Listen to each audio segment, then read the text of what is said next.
Okay, next person listed is Ms. Rebecca Mandrell.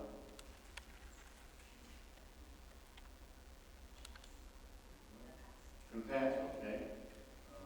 The other one, next person is Miss Carolyn Ferry. Carolyn's a very nice name. It's my daughter's name. One of my daughters.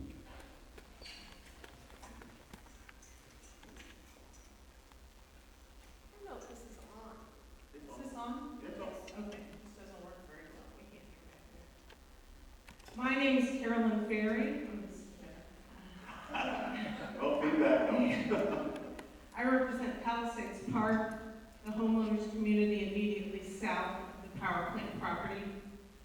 We've been around since 1905, and there are currently approximately 218 homes in our community. The reason for this meeting is for us to share with you what kind of input a community advisory board should have in the decommissioning process.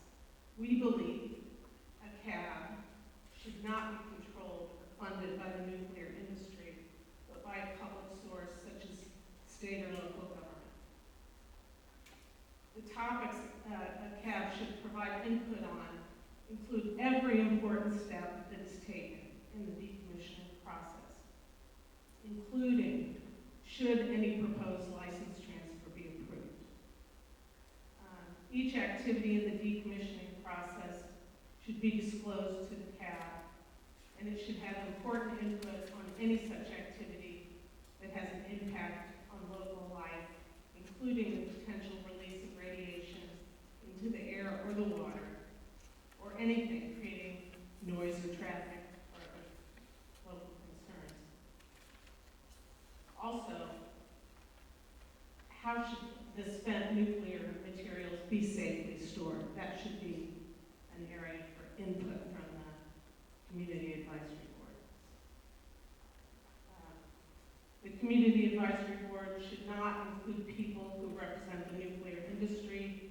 The licensee is already here to do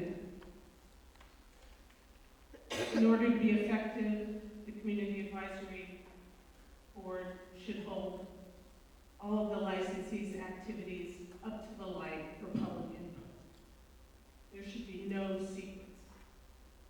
The nuclear materials left next door to us on the shifting sand dunes will be there for a long time, perhaps forever. We hope for our descendants to be able to live there safely a long time after all of us are gone. Thanks. Thank you. Let's see, the next person, I hope I get the name correct. Ms. Jan Boudard.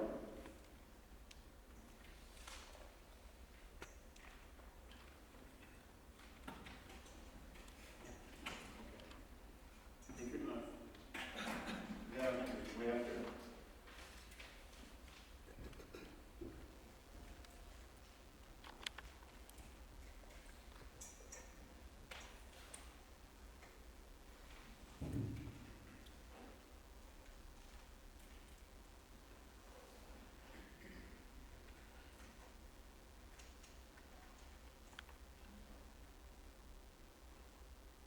I'm Jan Boudard of the Nuclear Energy Information Service. I want to thank the NRC for calling these meetings and the subsequent meetings and for giving us the opportunity to speak. My understanding of the purpose of these meetings is to establish a panel of individuals who will follow the various activities and expenses involved in dismantling merchant nuclear power plants, making sure of the safety of workers and members of the community, and that the economics of the various operations are available and properly used. My first comment is regarding the name the NRC has chosen for these panels. Nuclear Commissioning Citizens Advisory Panels have existed for several years now. They already had a name that they gave themselves, NDCAP, sometimes including the name of the particular reactors being dismantled. For example,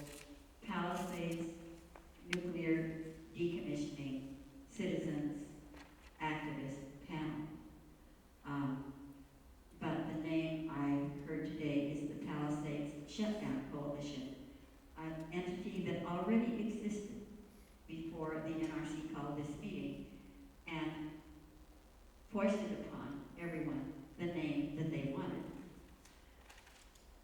That name, NDCAP, explained for interested people that this is a nuclear activity and involves the dismantling of a nuclear facility, while at the same time revealing that the panel was advisory or activist.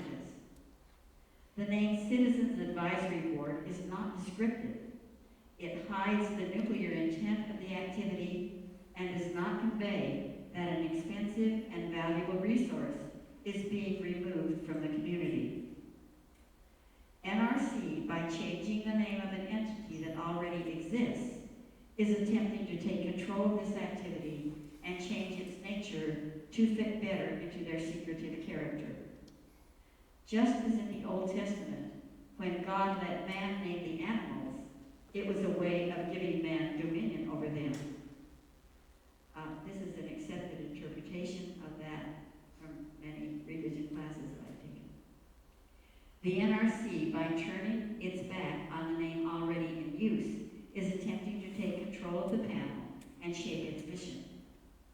I personally reject the change in name and earnestly request, and in fact, I have a definite ask, that the NRC revert to the name we have already given ourselves as a more descriptive and more in line with the hard work and passionate caring that the citizens involved have shown. Along with the name change, the NRC has adopted a common term for the people who will be on the panel: stakeholders. Stakeholders is loaded with the implication that those who have risked the most money have the largest stake and should be more equal than the less well-to-do members of the group. Problem is, every person, rich or poor, young or old, male, female, and everything in between, is a stakeholder. But I am not speaking of a money stake. I speak of the influence nuclear fission asserts on the bodily health of the individuals in its horizon. Looking at it this way, women have a bigger stake than men. Children have a bigger stake than adults. And those in utero and yet to be born have the biggest stake of all. It is young parents and old grandparents who must speak up for them. Thus, there should always be at least one couple with small children included in any handicap now and in the future.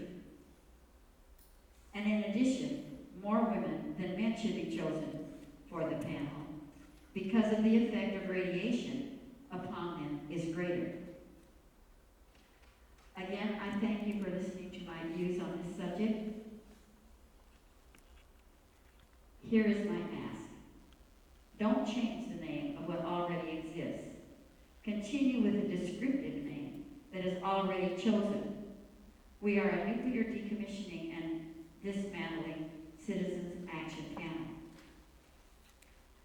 Allow those with the biggest stake in the outcome of the nuclear fission project to have leadership positions on the panel. Thank you. Thank you very much. The next person on our list is Mr. Jeff Mills.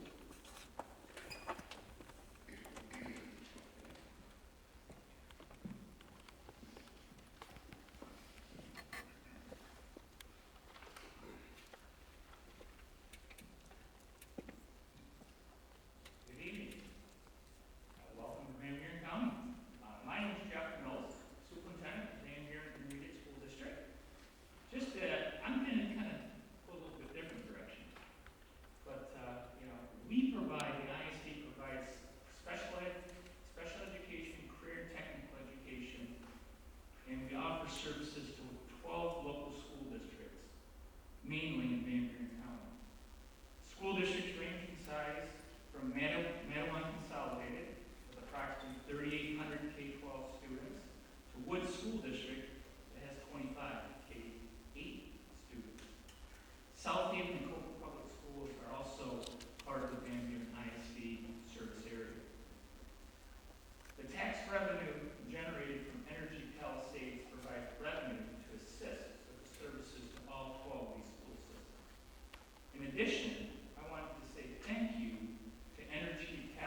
children are ready to start and ready to go with the resources.